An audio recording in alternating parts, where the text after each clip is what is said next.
Hello, this is Reverend Don Lewis coming to you from the beautiful metaverse, and more specifically from beautiful Danville, Illinois, homeland of the Correllian tradition.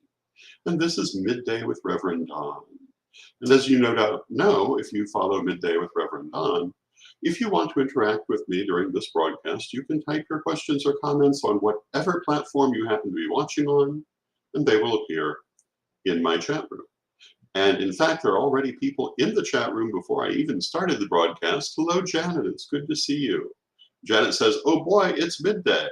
And Janet, we really must get together sometime soon. We just live a couple of streets apart. I look forward to seeing you soon. Hello, Bradley in the chat room. Hello, Raven in the chat room. It's good to see you all. Welcome, everyone, to Midday with Reverend Don. And as I discussed a couple of days ago, I'm going to try to have subjects to discuss as we go forward. Our subject today has to do with Correllian culture, and the question is from Anna. But of course, we'll continue to talk about whatever you want if you have questions or comments. Hello, Mary in the chat room. And in fact, on this subject, hello, Michael in the chat room. And hello to Janet Winston in the chat room. And Janet Gann says, we shall. My work schedule should settle down in a couple of weeks. That will be wonderful. Hello to Michael in the chat room. We do have multiple Janets and multiple Michaels. Hello to all of you. It's good to see you. And those of you who actually are Correllian, which I know that many of you are, if you have anything you'd like to say on the subject of Correllian culture, please feel free to add it in the chat room and I will add it to the conversation. Before we actually start, I want to take a moment to plug my Patreon at revdonlewis.com and the fact that this Saturday, I will be doing my second Patreon seminar, which will be on mediumship and oracular work. And this is open to everyone who is a Patreon at that particular seminar tier, or buy ticket for $25 at Correllianpublishing.com. And as you know, a lot of my life has been spent doing mediumship and oracular work. So I will have quite a bit to say about it, and I hope you'll join me for that. And hello to George in the chat room. And George says the delay got me at the beginning again. Thank you for letting me know, George. I'm trying to fix that. It's good to see you, George. It's always good to see you. And Bradley says, I'm super excited about this seminar. I'm glad. I hope that it will be very helpful to everyone who comes. And you know, I have experience in oracular work and mediumship, both from a Correllian background, but also from a spiritualist background and an Nicene background. So I can talk, and to a small extent from a ceremonial background, because I've discussed my father having been ceremonial. So I can tell you not only how I do this, but also how a number of different backgrounds approach it differently, which you may, as I, find useful. I don't approach the, hello to Renee in the chat room, good to see you. I don't necessarily approach mediumship exactly the same way that a spiritualist would do so, or exactly the same way an Nicene would do so, but I'm influenced by both. Because I feel you learn from everything you do, and when you see good things, you apply them. So that's coming this Saturday, and I hope to see many of you there. Now, onto the subject of Correllian culture. I'm not entirely sure where to begin with this, so I'm going to begin. I'm actually going to begin with the advice that I gave the new first priest regent when he came into office. And that advice was that Bradley remarks on the idea of the diamond, the facets of the diamond, how These things can be seen from all sorts of perspectives, and that's true of what we're going to discuss now as well. In fact, if I had to describe Correllian culture in one metaphor, I think the diamond would still be my metaphor. That there is one thing, but many ways to approach it. Many different experiences you can have. Renee asks, what time Saturday? I believe it is 2 p.m. Central. Let me just double check that and make sure I'm quoting myself correctly.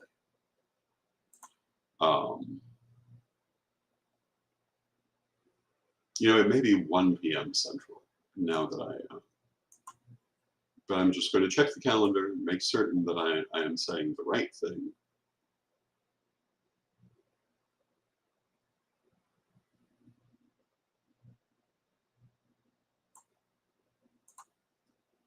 But the diamond, I have always thought, is uniquely suited really to everything. That everything, it's 1 p.m. Central, 2 p.m. Eastern. I beg your pardon. And of course, it also says on the announcement, and we'll say on the announcements that continue to come out. And hello to Lilith, joining us from the Netherlands. Hello to Brian, joining us from New York. Welcome, it's good to see you both. And it's good to have everyone here, including the people who don't mention that they're here in the chat room. I appreciate your being here, even if I don't necessarily know that you're here. But I appreciate it. I definitely am aware, and am perhaps more aware than ever, of just how many people actually joined this broadcast, and I thank you for that. But speaking of Correllian culture, that diamond is still very important to Correllian thought.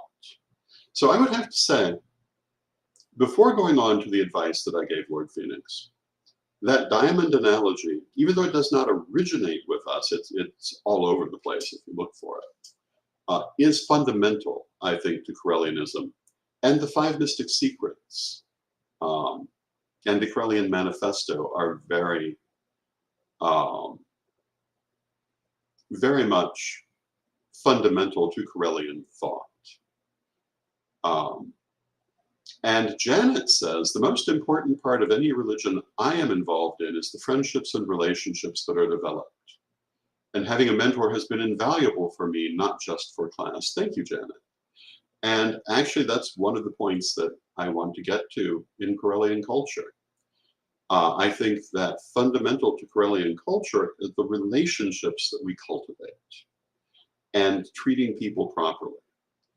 I've talked on some of these programs about leadership, how to treat people as a leader.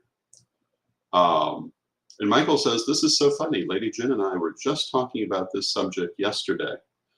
And she is a perfect example of a good leader.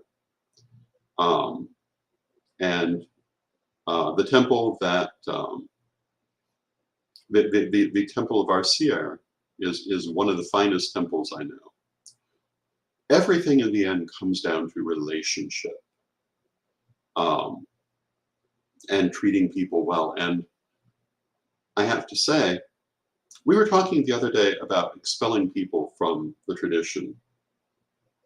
And usually when I've had to do that, we've usually taken as much as 2 years, unless there was a reason such as illegality that required us to move faster, because we've always tried to resolve it. But the root reason was almost always treating people badly in various ways. I believe that as a leader, you have a responsibility to treat people well, to build good relationships. And Brian says, I'm a member of the Temple of Arcier, and they're great folks in community. They are.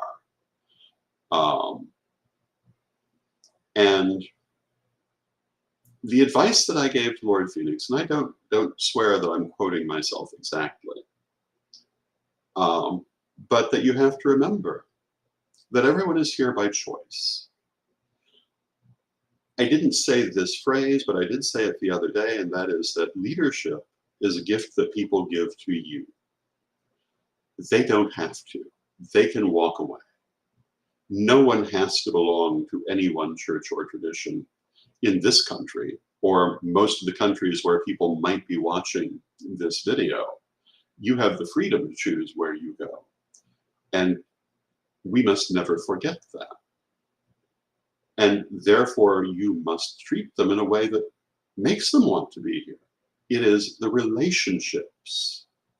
There is no power that you have over anyone, but there may be influence. And hopefully, there is inspiration, things that make them want to look to you for guidance, because that's what we're here for. We're not here to impose our will on people. We're here to help them with their spiritual growth. And I said, and this I think was a direct quote, you cannot rule the members of this tradition, but you can lead them as long as they wish for you to do that. And if they change their mind, you will find out. Diplomacy, working with people, building good relationships are what it's all about. And at the heart of Correllian culture, I would say, are their relationships. The ones that everyone in this tradition has with everyone else in this tradition, with the leadership of the tradition.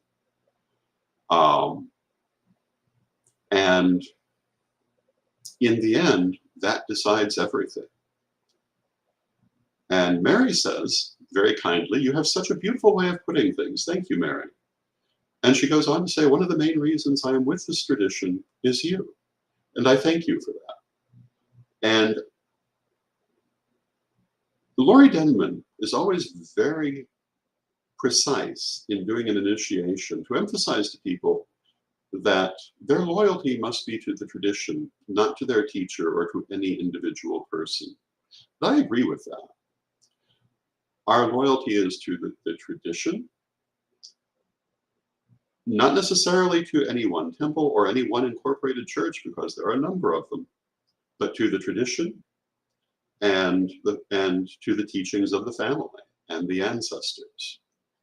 If anything, I would say that ultimately our allegiance is to the ancestors and the tradition they created. Hello to Mary Hawk in the chat room. It's good to see you, Mary. I talk to the ancestors every day. This is an important part of Correllian culture too. Many people speak to a particular Correllian ancestor as their spirit guide or one of their spirit guides, in much the same way you might have a patron saint in a different church. And some of them have had some really interesting experiences with the ancestors, but all of our ancestors are important in this tradition.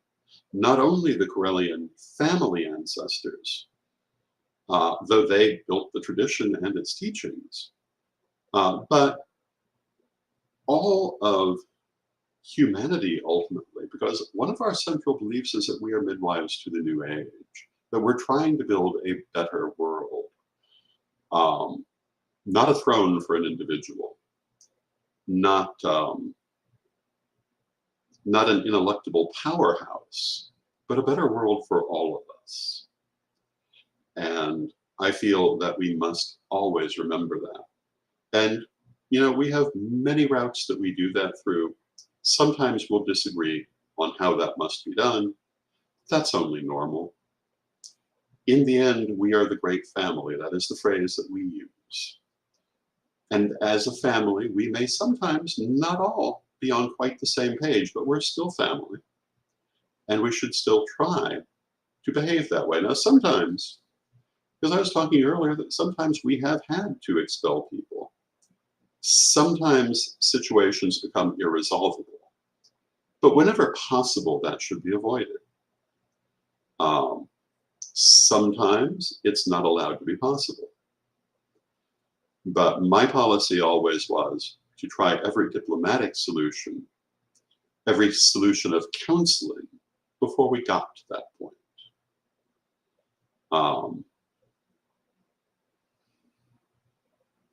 And along with that, we've always had a great belief in the serenity of the tradition.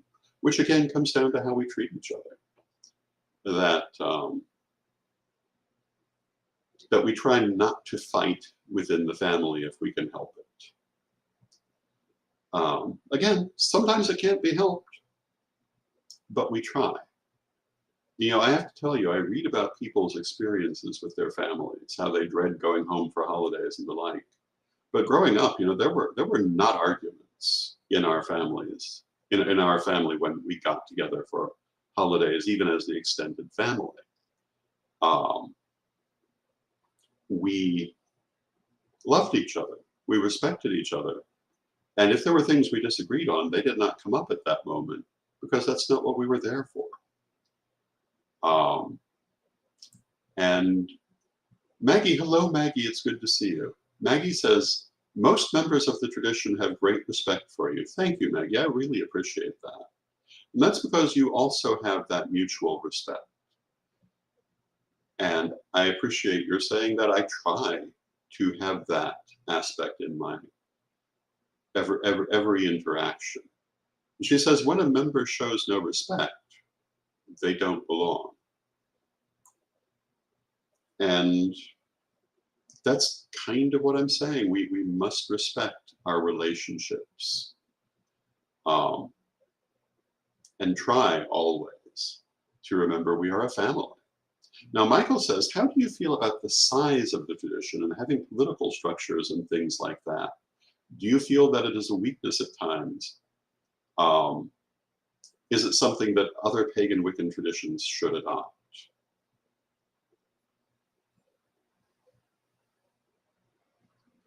I feel, and in this I've had a different point of view than most pagan leaders, that numbers are important, and they're important for securing our legal rights in the world.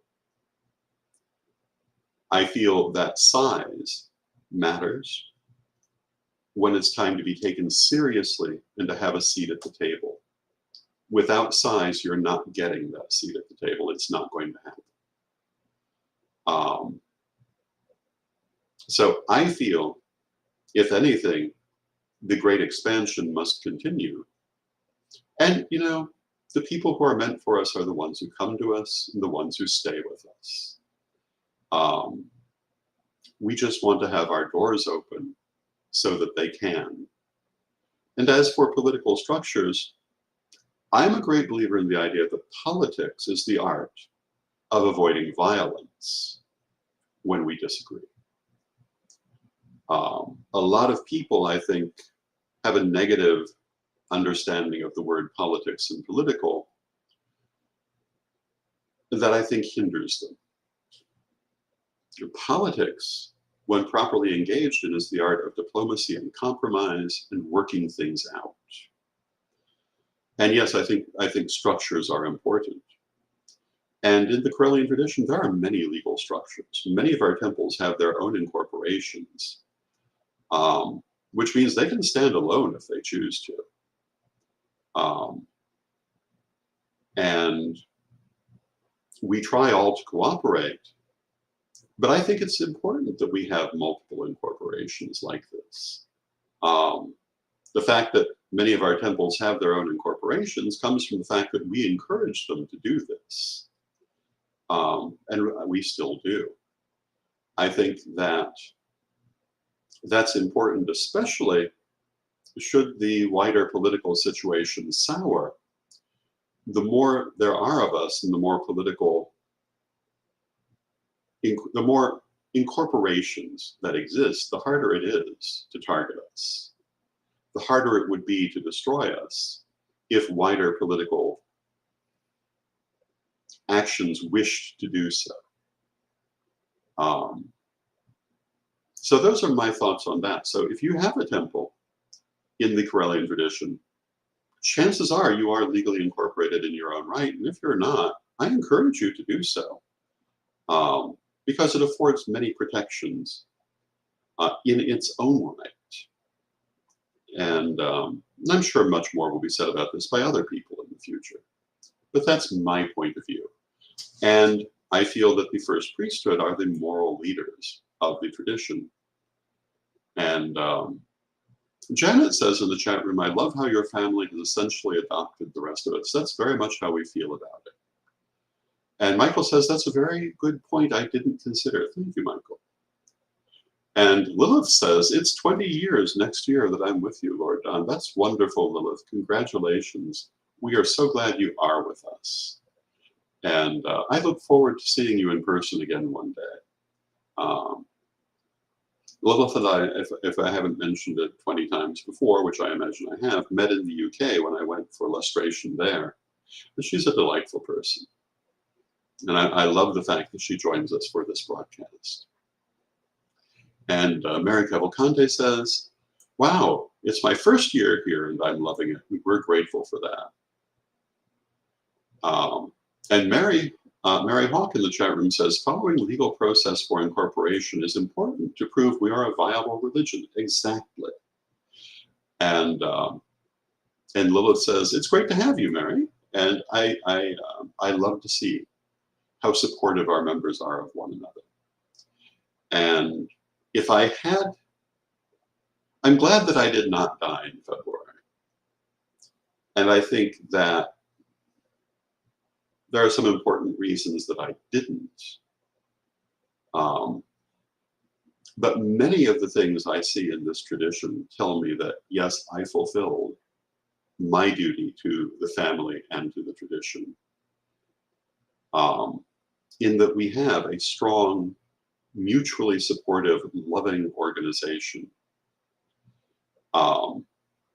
which truly embodies our Correllian teachings. And my experience has been when someone chooses not to embody that love, not to embody those teachings, ultimately they drop away either of their own volition or they leave. Or they're asked to leave. But again, I always have felt that that should be the last resort, that if at all possible, the family must support each other. And if someone is not in alignment, that we should try to bring them back to alignment. Now, is it possible? Not always. I found that sometimes people just insist. In fact, I've often described it as blowing up. I think sometimes it accompanies elevations that perhaps they feared or that did not fit properly, or simply the rejection of the ancestors. Sometimes it's unavoidable. I have always tried not to reach those points of conflicts any faster than they were necessary, and to try everything else first. Lilith says, I would definitely love to see you again, and I would love to see you too. And Mary Hawk says, we're glad you didn't die too. Well, thank you. You know, it's one of several times in my life that I've come close to death, that I've had those near-death experiences and been sent back because the work isn't done. I've always said there was a vision that came to me during this process, and that vision was that there was something yet that had to be done. I'm not going to go into the details of it, but even before it became clear in the outer world, it was clear to me spiritually that there were still things that had to be done. And I intend to be doing the next right thing as I go forward. You know, it's the nature of the world that not everyone is going to agree on what that next right thing is. But my policy has always been that I must do as I see the right thing and as the ancestors tell me the right thing is. I do always seek their guidance and their aid, and I do not act without it as a general rule. Maybe in minor things, but in important things, I always consult them, and I do not feel they have ever misled me. Sometimes I don't know why a certain thing may be advised by the ancestors. Um, Sometimes it's things I might never know. But at this point, after so long working with them, they're being right so often, I will trust them that they knew what they were saying, even if I never see the reason. So with that, I'd like to ask if anyone has a topic for tomorrow. Because the two topics that were named the other day, we've discussed. Though I certainly can come up with one myself. But if you have any, please feel free to throw it into the chat room. And you know, I think I'd conclude today's conversation by saying that the root of Correllian culture is the love that we have for one another. The fact that we are a great family, that we are a family. And yes, like all families, arguments may occur. And yes, when you have offices, they carry a certain duty that may require certain actions. But hopefully we all who are or have been in those offices try to execute them with love, and certainly not out of personal animus.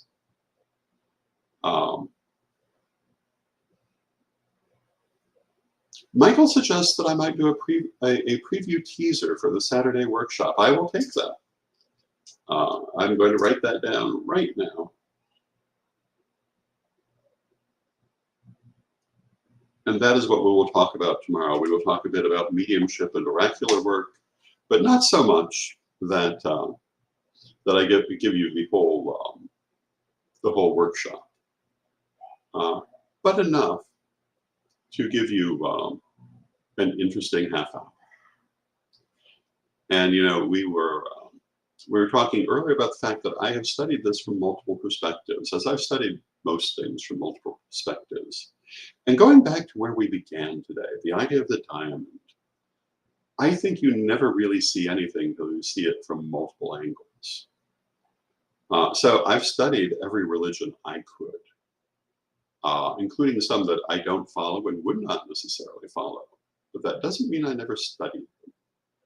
I've studied history as deeply as I can. I have studied different ways of approaching the psychic arts from as many approaches as I could find. Even if I did not always agree with them, chances are I know the approach they take. And it did not gel with my experiences, or it did. And on many occasions, I have allowed myself to be instructed by things I saw in other paths, if I saw that they were good. And I recommend that path to everyone. There's so much good in the world and so much to learn from. You should never feel that you know everything and cannot learn more. There will never be a day that that is true. And I say it in the Third Degree book, and I've said it many, many times. So I fade into the grandfather portion of my life. I tell the stories over and over again. But when I had my third degree, Lady Crystal's message to me was to remember, this is not a completion. This is a beginning. Learn everything you can as you go forward, and do not think that you have ended your education. You have learned what was needful for this level, but there's always more. And that really is my advice to everyone. So thank you for being here. I love you all. I love spending this time with you. I especially love being able to talk with you through the chat room as we've done today. And I look forward to seeing you tomorrow. And let us close, as we always do, with a prayer. Divine Mother Goddess, Divine Father God, beloved ancestors, we thank you for all that you do for us in our lives. And we thank you for the wonderful things you have placed in our lives, the wonderful people you place in our lives, the wonderful events you place in our lives. And we know that no matter what is happening, there is always great good around us, great good before us. And we ask you to help us always to see that. Beloved Mother Goddess, beloved Father God, we thank you with great love and respect And though we know you are always with us, for we dwell in one another's hearts, we thank you for your presence, and may you be blessed now and always. And I thank you for your presence. I wish you much love, and may you be blessed now and always.